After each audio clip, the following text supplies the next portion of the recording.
baik penyakit medis atau non medis.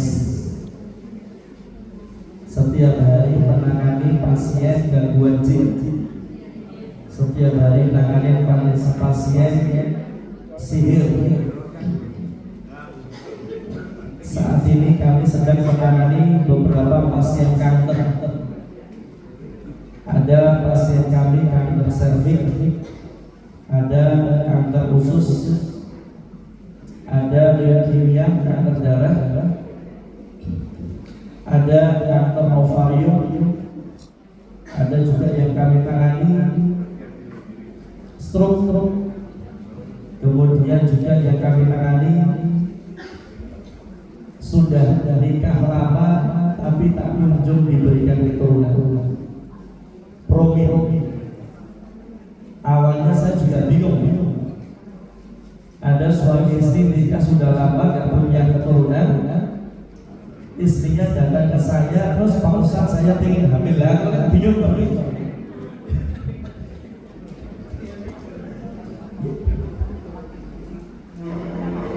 Oh iya, nanti saya berdiri jawab. Ini gini, pakai ini.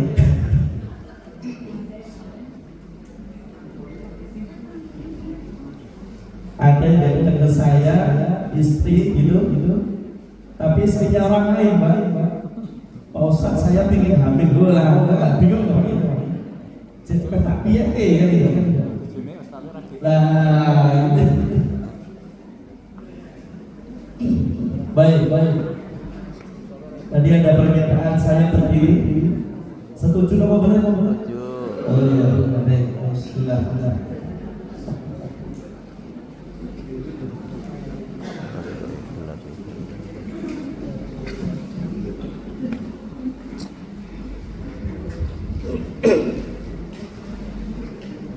Sudah siap pelatihan belum? Sudah siap. Ada yang sekarang ini sehat semua atau ada yang sakit?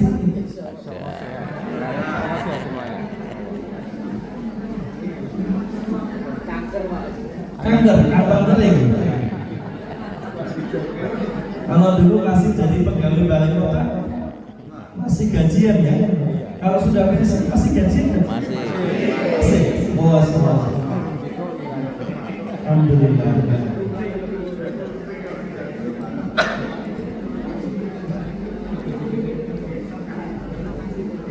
Jadi berbicara tentang ruqyah itu terapi Al-Quran dan doa-doa yang disunnahkan Nabi Muhammad SAW. Baik doa kesembuhan atau doa perlindungan. Nanti insya Allah ada prakteknya. Semoga Allah mudahkan dan Allah lancarkan. Amin. Tapi sebelumnya, apa itu ruqyah? Mungkin panjenengan juga sudah sering ya mendengar kata ruqyah. Ruqyah itu kalau secara bahasanya, definisinya, takrifnya adalah al-audah. Al-audah itu artosipun mantra utawi jampi-jampi. Tapi kalau secara istilah, kesimpulan praktis yang disampaikan oleh Syekh Sa'id Ahmad Abdul,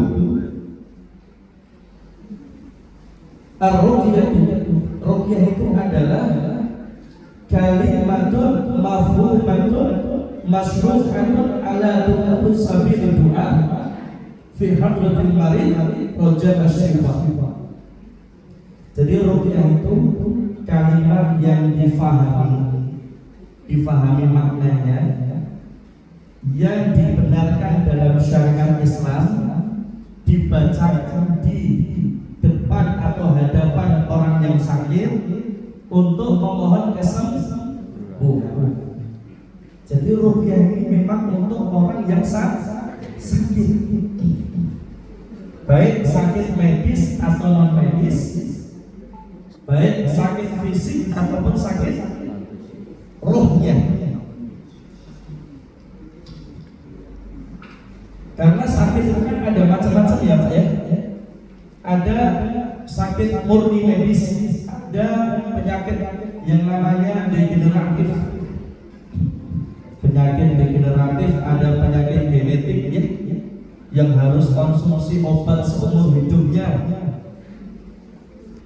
Ibarat kata yang penyakit yang susah sembuhnya atau penyakit yang nggak bisa sembuh, harus konsumsi, harus cuci darah seumur hidupnya. Ada penyakit psikosomatik, mental illness, gangguan kejiwaan, bipolar, anxiety, depresi, sampai pada ODGJ ya. Ngertos ODGJ? Bahasa Jawa ini kamu? Oh, ya.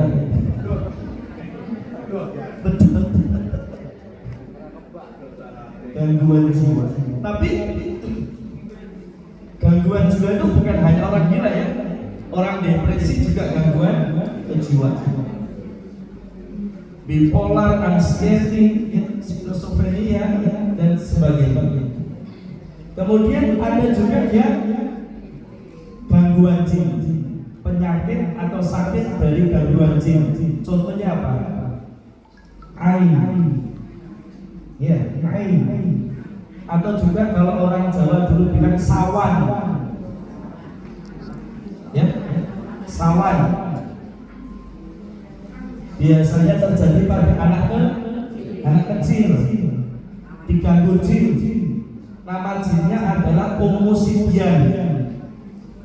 Kalau dalam Arab, Umusibian ini jin wanita yang suka gangguin anak-anak. Namanya bagus ya, Umusibian. Tapi jangan dijadikan nama anak perempuan. Nanti supaya namanya bagus, anak perempuan lahir diberi nama Umusibian. Ben podo karo Nisa Sabian. Ya toh, dan Nisa Sabian penyanyi, nek Umusibian bener.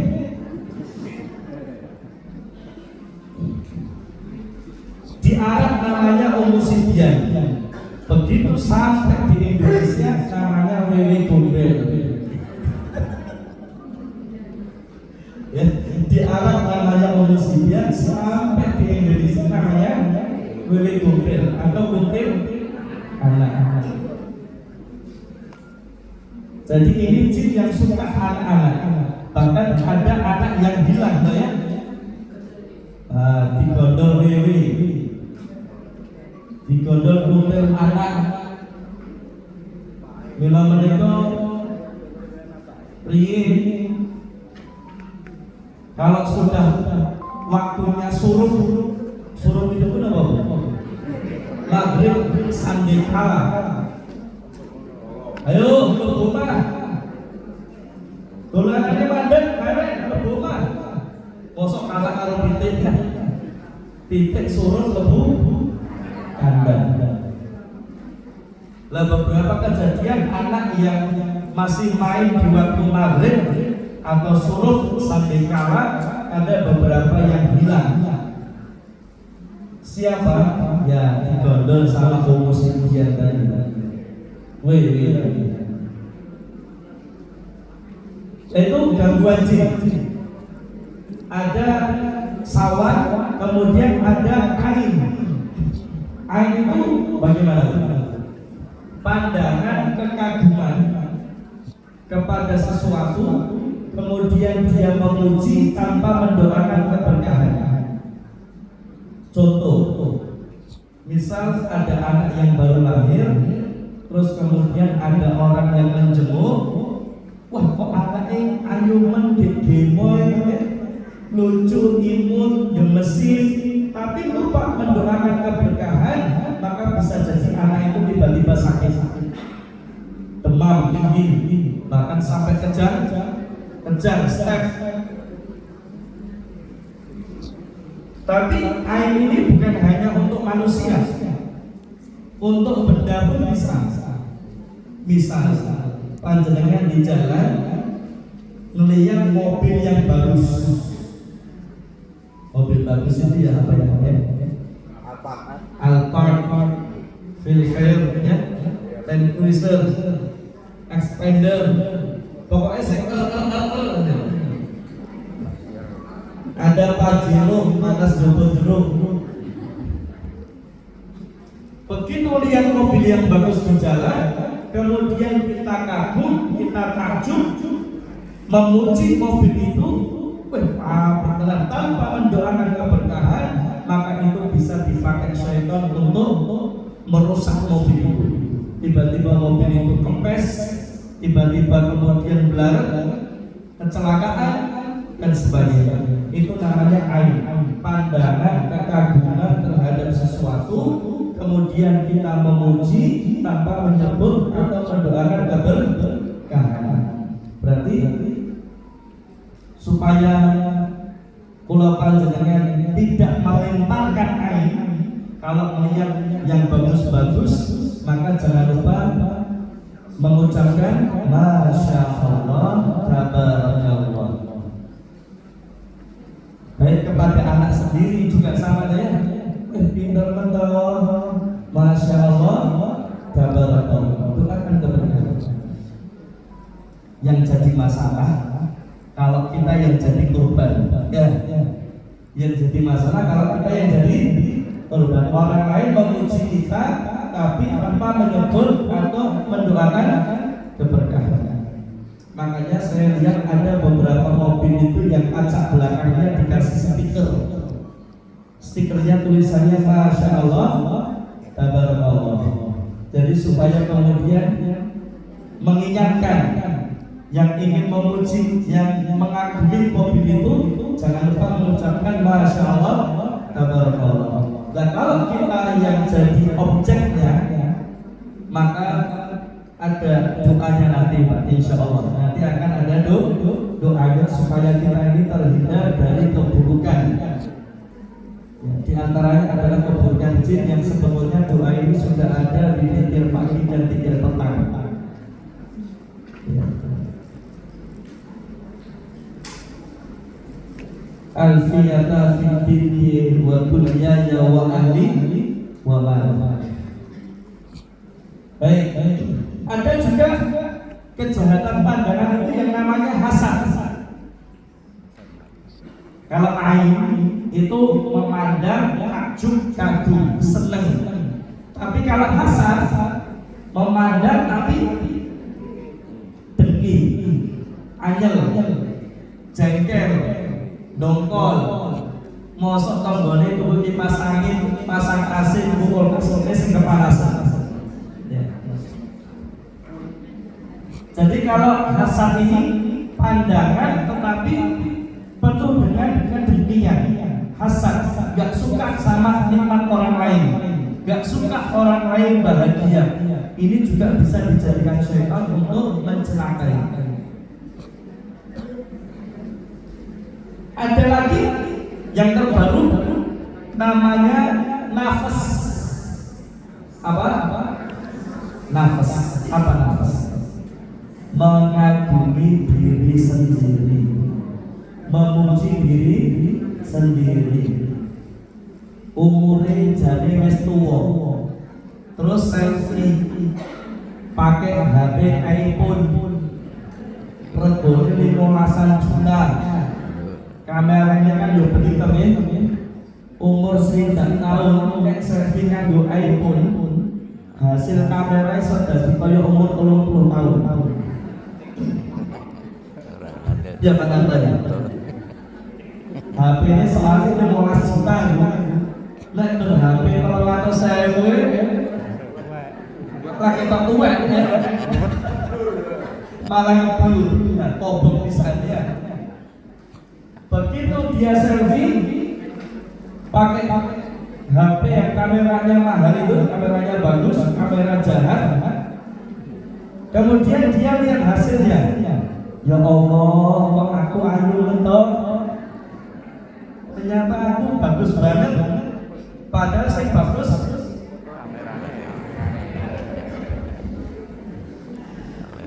Ketika dia mengagumi dan memuji diri sendiri tanpa mendoakan keberkahan, tanpa menyebut nama Allah, lupa alhamdulillah, maka bisa jadi itu digunakan syaitan untuk mencelakai diri sendiri.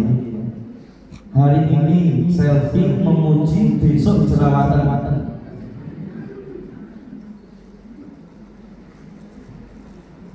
Nah, jamaah para rawuh yang dirahmati Allah Subhanahu wa taala, dan ternyata selama ini saya tangani pasien dengan penyakit degeneratif, dengan penyakit genetik, dengan penyakit psikosomatik, apalagi ketika kemudian diruqyah hampir 80% ada reaksi. Baru beberapa hari kemarin saya meruqyah orang dengan kanker serviks. Ketika saya ruqyah luar biasa reaksinya. Apa? Perutnya itu melembung kayak orang hamil. Jadi ketika diruqyah awalnya biasa perutnya, tapi begitu diruqyah itu perutnya naik. Kemudian apa? Paha kanannya bengkak. Kemudian kakinya gerak-gerak sendiri, kesakitan, mengadu sampai mengadu. Tapi alhamdulillah setelah ruqyah kemudian apa? Sembuh. Bengkaknya kempes, perutnya kempes, rasa sakitnya hilang, pusingnya hilang, badannya jadi seger.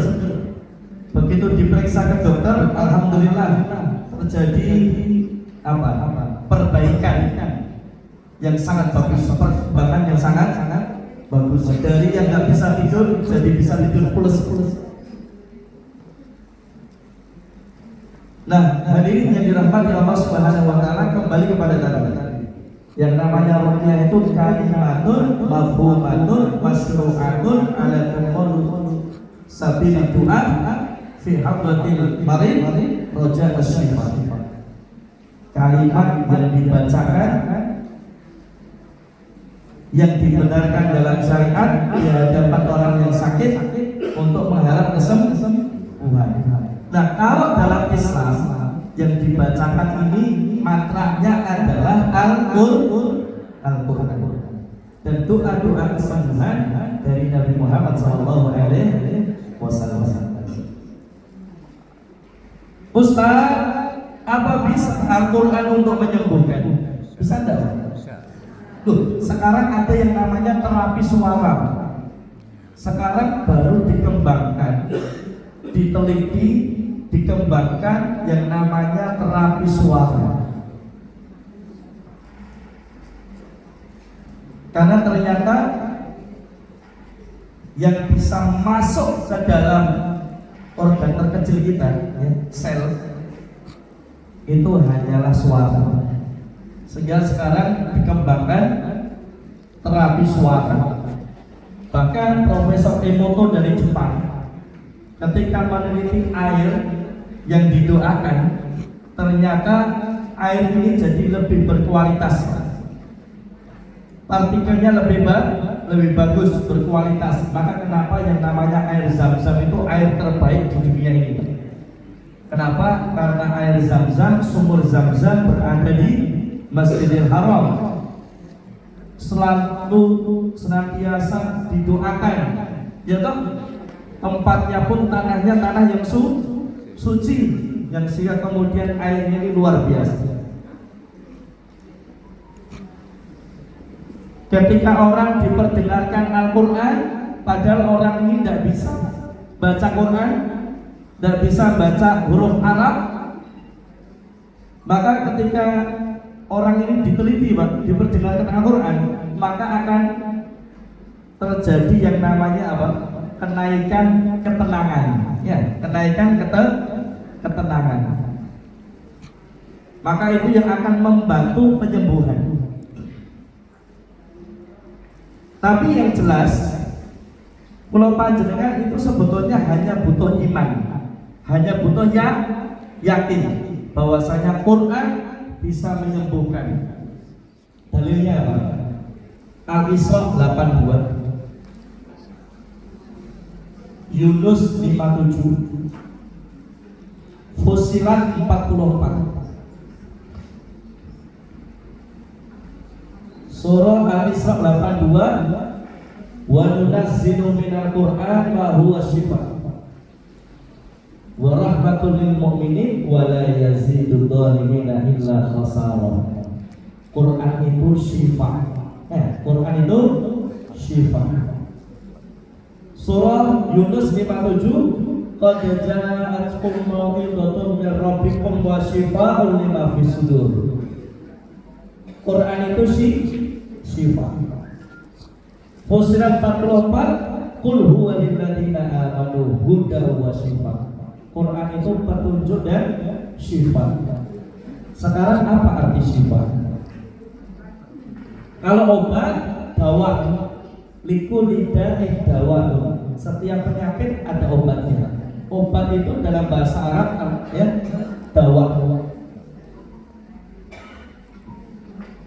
Obat itu ya kalau tepat sembuh, kalau tidak tepat ya tidak sembuh. Kan kadang cocok-cocokan ya, sama-sama pusing. Ada yang satu sembuhnya pakai obat A, ada yang satu sembuhnya pakai obat B, padahal sama-sama pusing. Tapi ketepatannya beda. Tapi kalau syifa itu penyembuh. Kalau obat ada efek samping, betul ya? Tapi kalau syifa tidak ada.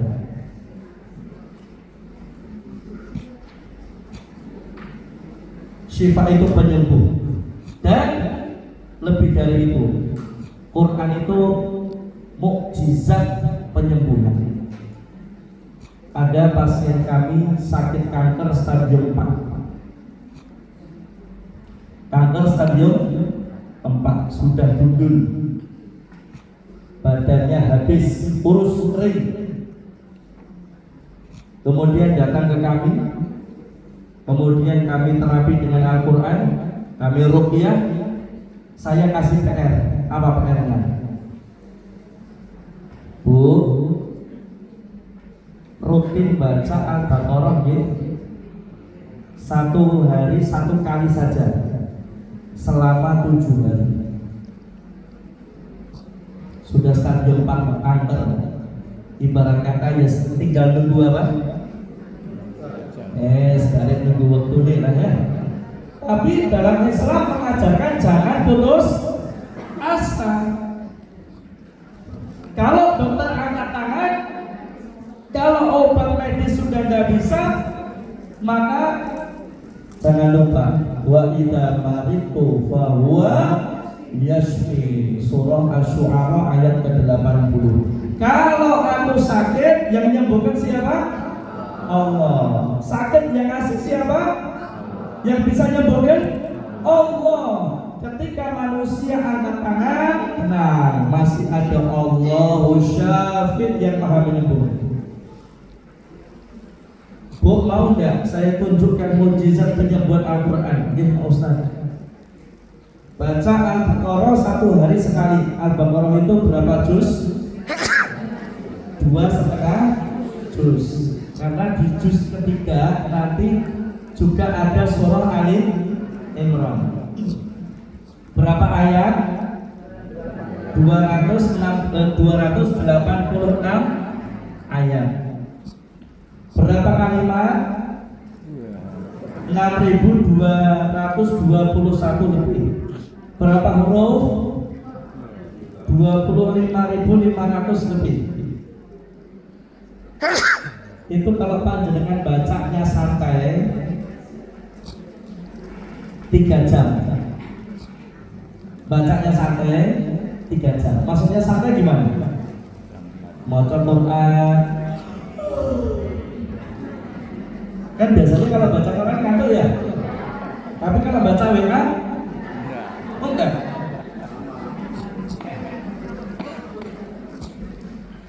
Akhirnya golek hawa ya, golek angin ben seger ya. Lanjut baca. Begitu lanjut baca, aduh tenggorokan kok kering. Minum. Lanjut baca, aduh kaki kok bimbingan. Selanjut. Baca lagi, aduh kok punggungnya pegel. Aduh ngeluh geger sih ini. Wah itu santuy banget itu. 3 jam baru selesai itu.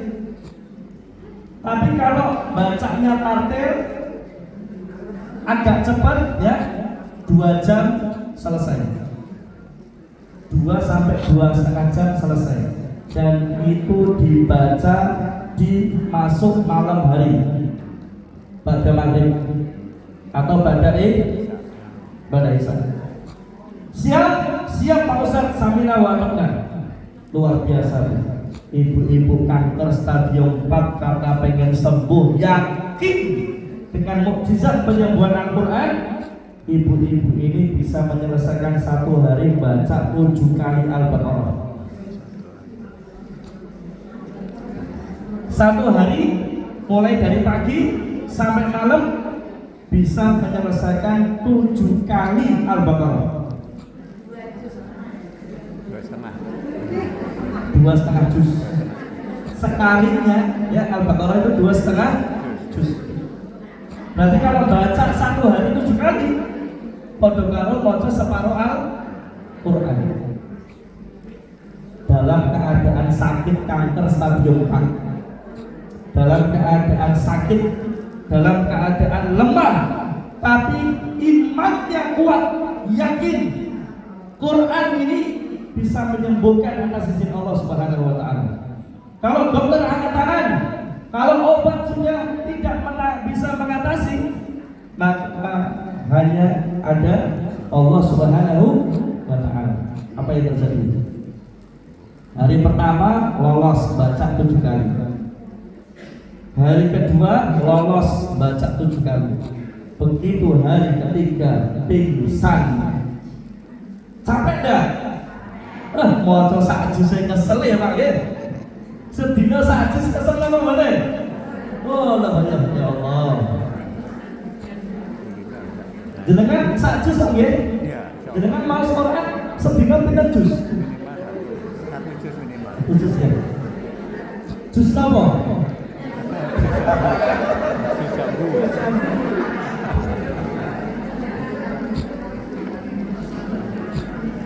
Saya 5 jus Pak Ustaz. Jambu, alpukat, melon, wortel.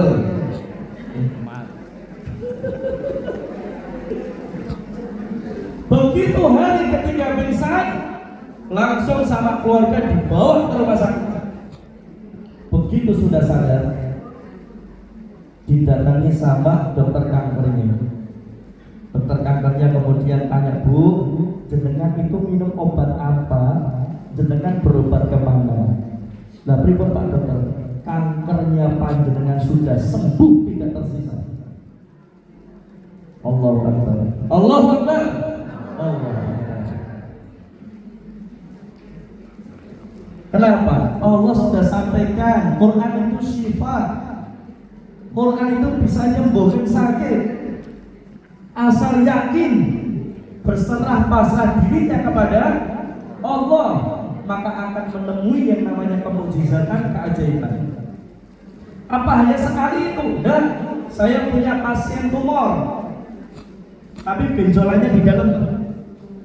Apa namanya? Tumor juga ya? Di dalam. Apa itu di sini apa ya? Steroid atau apa? Entah bening ya?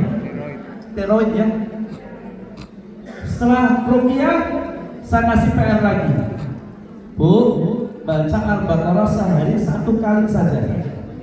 Selesaikan dalam sekali duduk dan di waktu malam hari. Siap Pak Ustaz.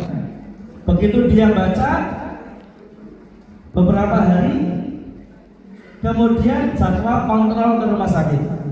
Begitu jadwal kontrol ke rumah sakit, begitu dilihat tumornya, Allah Akbar, tumornya sudah tidak ada, sembuh. Allah Akbar. Habis itu saya tanya, kok bisa? Masa kamu nggak ngerasain apa-apa? Rasain Pak Ustadz. Pas waktu saya baca Al-Baqarah, itu bagian sakit saya yang tumor itu di dalam tuh rasanya panas sekali Pak Ustadz. Habis itu saya lanjut baca, saya seakan-akan menelan lendir. Artinya apa? Tumornya meledak. Bu, Pak, buka surah Al-Hasyr ayat 21. Al-Quran kalau diturunkan ke gunung saja, gunungnya hancur. Al-Quran, seandainya Al-Quran itu diturunkan di gunung, maka gunungnya akan hancur. Maka kalau tumor, benjolan yang seperti gunung itu, begitu dibacakan Al-Quran, Al-Baqarah, meledak, hancur, sembuh, Masya Allah. Yang menariknya, ibu-ibu yang kanker stadium 4 tadi sekarang masih hidup, sekarang masih sehat, dan sekarang beliau hafal surah Al-Baqarah. Luar biasa. Niatnya pengen sembuh awalnya, jadi cinta. Begitu cinta, Allah mudahkan dia sekarang hafal surah Al-Baqarah. Allahu Akbar.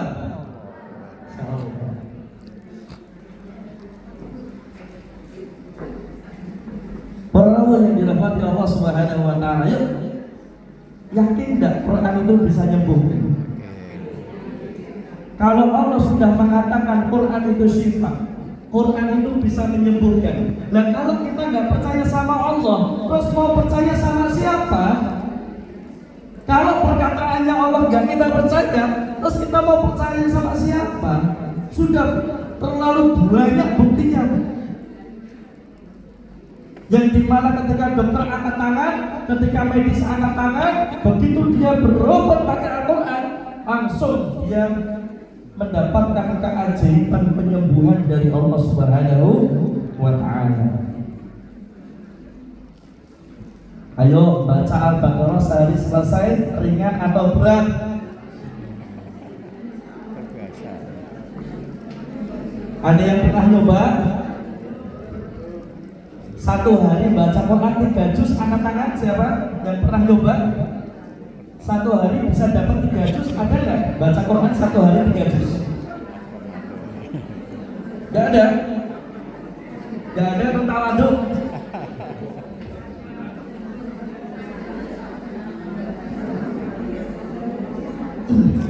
Coba ini, Pak Ustaz, kenapa kok Al-Baqarah? Kan Al-Quran itu ada 114 surat. Tapi kenapa Pak Ustaz merekomendasikannya Al-Baqarah? Apalagi untuk penyembuhan atau gangguan jin. Bentar, saya dibuat dulu. Bergaya sih.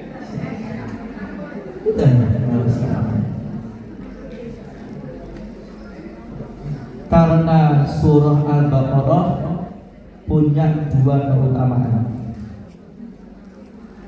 Yang pertama, sebagaimana yang disampaikan Rasulullah SAW, sesiapa yang menetapi rutin membaca surah Al-Baqarah, adzaha barokah wa la yastati'u al-baqarah. Yang pertama apa?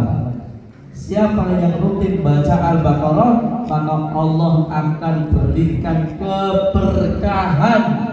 Allah akan bukakan pintu berkah. Apa itu berkah? Ziyadatul khair, bertambahnya kebaikan. Artinya ketika kula panjenengan rutin membaca surah Al-Baqarah, maka Allah akan berikan banyak kebaikan, dan di antara kebaikannya adalah penyembuhan, dan masih banyak kebaikan yang lain. Yang kedua, wala yastati'u al-baqarah.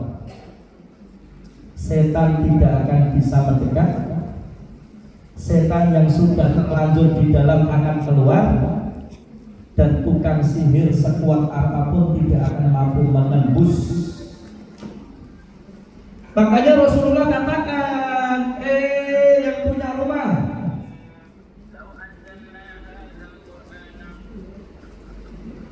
Rumahmu aja ngantek kaya kuburan.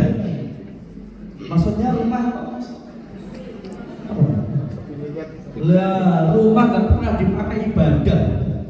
Rumah ra tau nggih salat, rumah ra tau nggih maca Quran, rumah ra tau nggih dzikiran. Berarti omah kaya kuburan, waker ya. Ada nggak di sini yang rumahnya angker? Enggak. Ada nggak? Ada. Mana? Coba angkat tangan yang rumahnya angker. Atau sering kehilangan uang? Tuyul. Tapi sekarang ada juga tuyul dasiran ya. Ternyata duit hilang dijupuk bojone dhewe ya.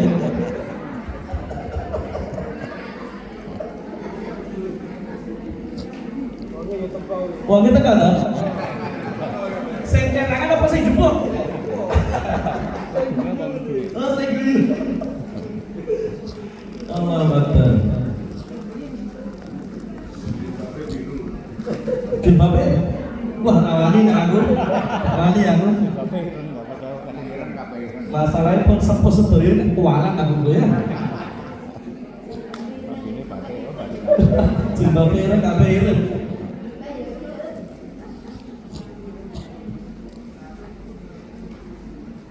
Sampai mana tadi? Oh iya. Keutamaannya dua, satu barokah, yang kedua setan tidak bisa mendekat, setan yang sudah terlanjur di dalam akan keluar, tukang sihir sekuat apapun tidak akan mampu menembus. Rabaka iso disantet.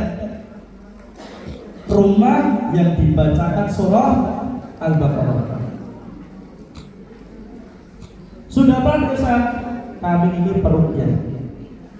Kami ini sering nangani kasus sihir. Sebetulnya saya juga diantaranya bersyukur menjadi peruqyah. Menjadi peruqyah itu kan ibarat kata apa? Nulung banyak orang ya. Daripada mereka datang ke dukun para dosa syirik, inna syirka la dzulmun adzim, maka datang ke peruqyah. Saya banyak belajar. Dan kebanyakan memang kasus sihir yang kami tangani apa? Yufarriqu bainal mar'i wa zawji. Al-Baqarah ayat 102. Setan yang tugasnya menceraikan suami dan istri seperti yang beliau aturkan tadi. Nek nasihati wong akeh nikah gampang ya, Bang. Nasihati wong pengen pegat iki wah ngene ra wong. Pokoknya aku pegat pengen pegat. Lha ngono lho marah ya, Bang. Tapi ternyata banyak kasus perceraian itu sebabnya adalah setan atau sihir yang namanya sihir tafrik. Sihir yang mana setannya ini akan menceraikan suami dan istri. Makanya nanti setan yang bisa menceraikan suami dan istri itu begitu laporan ke iblis, Pak Bos, lapor, saya sudah bisa menceraikan suami dan istri. Maka oleh iblis dikasih penghargaan, dikasih singgasana, wes kamu pensiun dini. Nah, ini ya, kamu pensiun dini. Prestasi terbesarnya setan manakala bisa menceraikan suami dan istri. Ini yang kami tangani di Parangjoro, sihir tafrik. Tapi saya sempat tertipu, Pak. Suami istri, tapi yang sering sakit istrinya. Yang sering sakit istrinya. Yang sehingga ketika dibawa ke peruqyah, selalu yang diruqyah istrinya. Sudah beberapa kali diruqyah, selalu yang diruqyah istrinya. Saya ini peruqyah yang kesekian kali beliau undang. Begitu saya datang, saya sampaikan, ini setannya nipu, Bu. Kenapa? Yang harusnya diruqyah bukan panjenengan, yang harusnya diruqyah suaminya panjenengan. Ini namanya apa? Sihir paralel. Jadi sebetulnya setan itu sedang ingin mengecoh. Janjane korbane suamine, tapi sing digawe lara istrinya. Kenapa? Supaya istrinya meninggal, yang mensihir tadi bisa nikah sama suaminya. Nah, gitu. Lah, artinya apa? Saking saya lama bergelut di dunia alam jin dan syaitan, sampai-sampai saya itu jadi hafal cara main mereka. Ya, saya jadi hafal main mereka. Kemudian apa? Saya itu jadi peka sekali. Saya pernah diminta beberapa kali nanganin pasien. Begitu saya lihat pasiennya, kok ketoknya nggak lama lagi meninggal. Kok ketoknya nggak lama lagi meninggal. Kenapa? Energi yang saya rasakan sudah beda. Energi yang saya rasakan sudah beda. Nah, orang tua dulu kan ada ya, begitu dipegang kakinya, dipegang badannya, kok suhunya beda. Ini ini sudah berproses. Nah, saya biasanya kalau nemuin pasien kayak gitu, di HP saya sudah ada beberapa voice note yang saya mengatakan kelihatannya bapak atau ibu sudah nggak lama. Saya nggak berani ruqyah. Repot bapak ruqyah terus mati kan? Risiko. Saya nggak enak loh, Pak. Itu sudah nggak lama. Saya kirim voice-nya siang, malamnya beliau meninggal. Ada yang lebih. Saya voice-nya siang, ya betul siang, jam duhur, waktu asar sudah meninggal. Jadi hanya 3 jam selisih. Jadi kalau saya nemui pasien kok sekiranya sudah ada hawa-hawa kematian dan pengapunten, saya tidak mau ruqyah. Doakan, tetap doakan, tapi tidak mau yang ruqyah nanan itu tidak mau. Bahkan ada yang kemarin yang baru amar kondisi pasang susu, nggak tahu susu, jujur.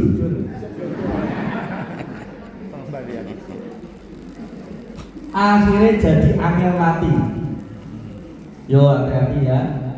Di sini ada nggak yang pasang susu ya?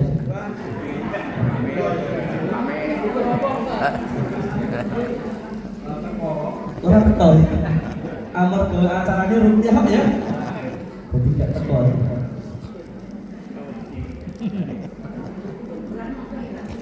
Nah, saya terawang wajahnya dulu. Bang. Sudut kabeh.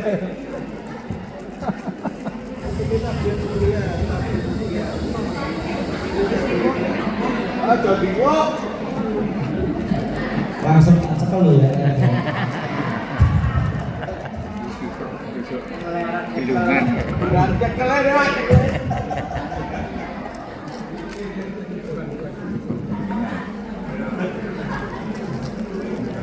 Hati-hati yang pernah pasang susu, yang punya jimat, yang pernah ngilmu, yang pernah ritual, itu kebanyakan matinya susah. Kalau bikin sakit nggak sembuh-sembuh, sampai ada yang umurnya 104 tahun.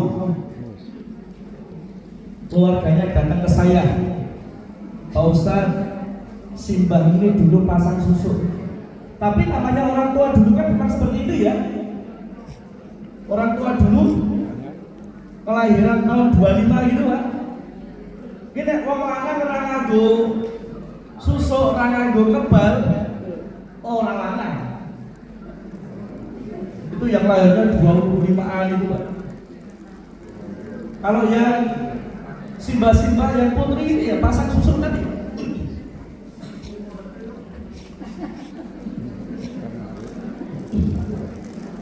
Kemudian saya katakan pada keluarga, bisa nggak Pak Ustaz di ruqyah? Saya bilang bisa.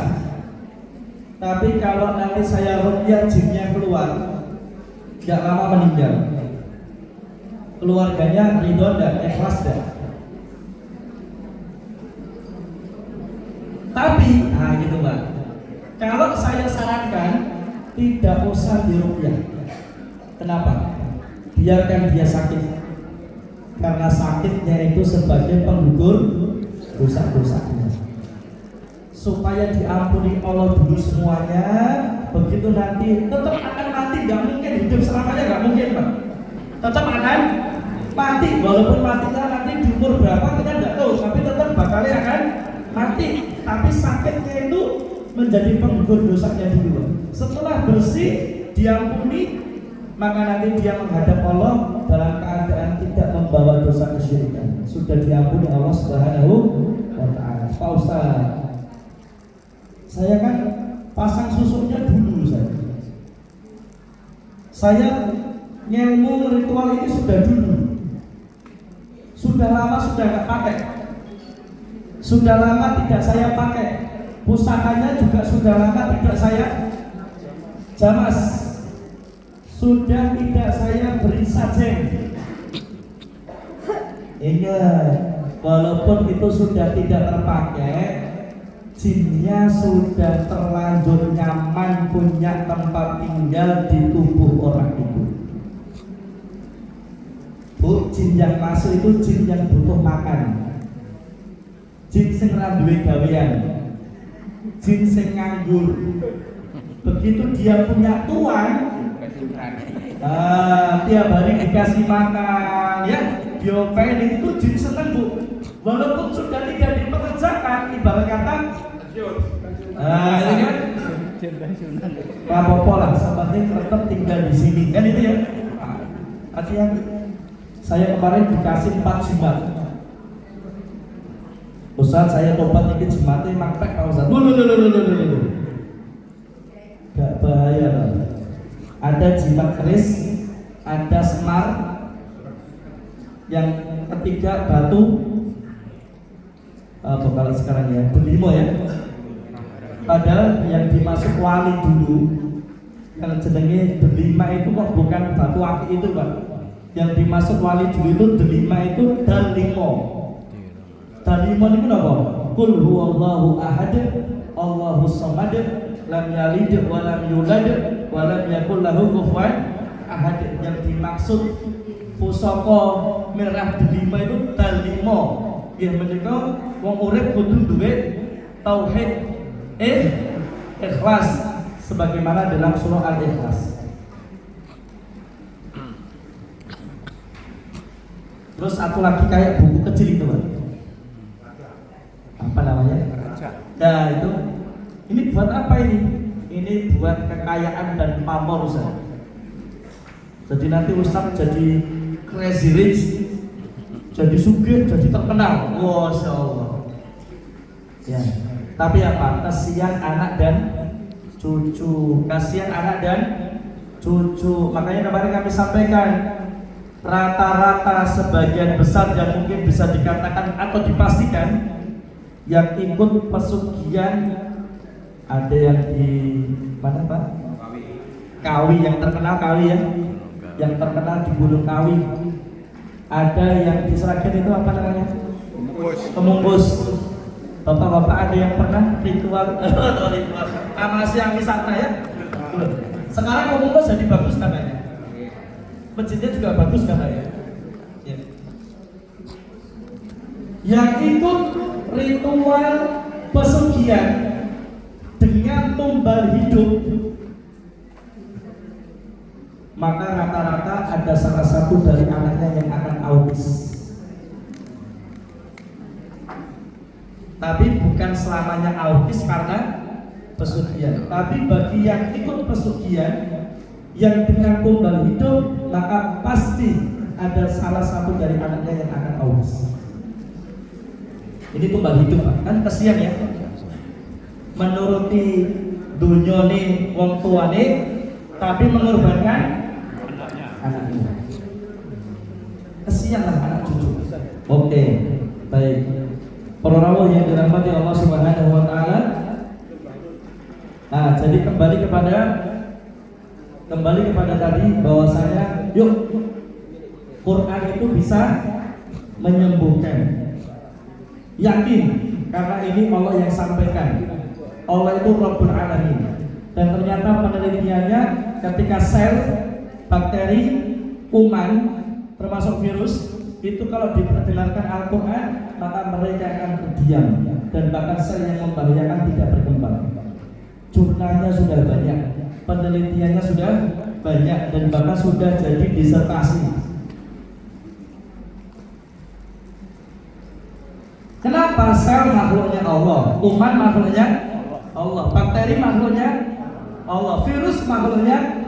Ketika diperdengarkan perkataan Tuhannya yaitu Al-Quran, maka mereka akan terdiam, tenang, dan yang membahayakan akan lenyap. Ini perlawanan yang dirahmati Allah Subhanahu wa taala. Terus habis ini kita praktek. Siap? Siap? Siap. Terus sing duwe susu hati-hati. Susuk minuman ya.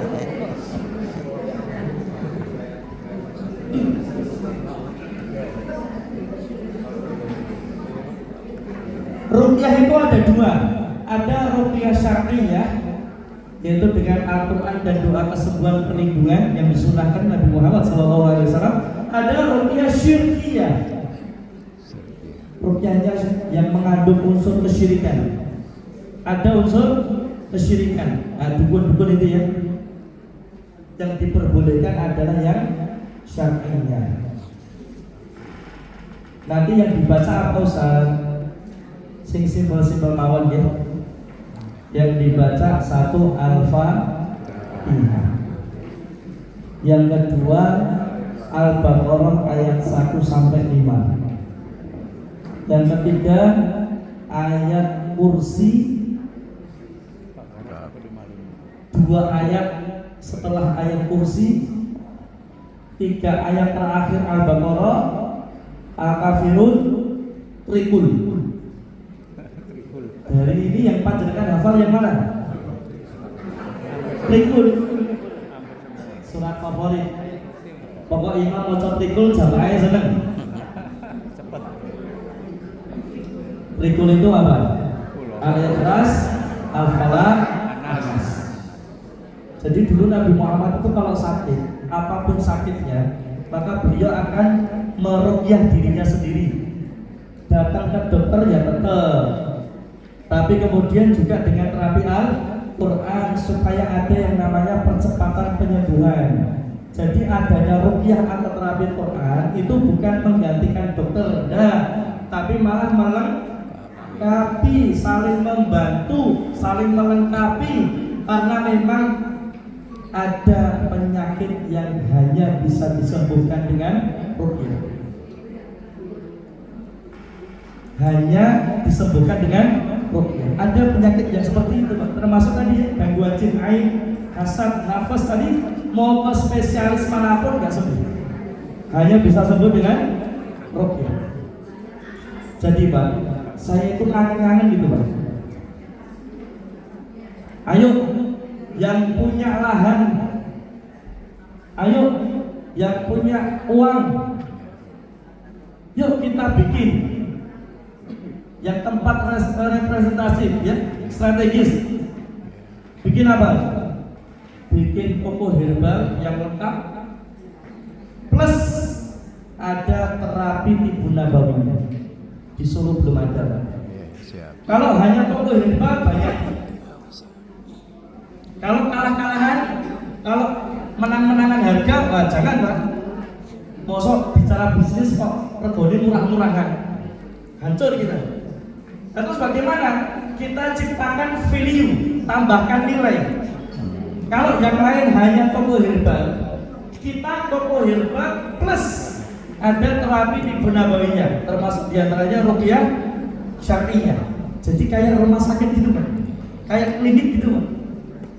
Itu belum ada Pak, luar biasa.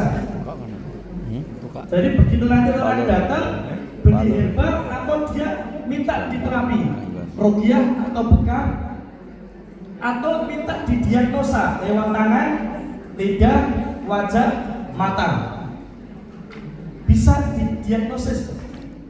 Ini saya lihat wajahnya aja sudah tahu nih saya. Ini wajah-wajah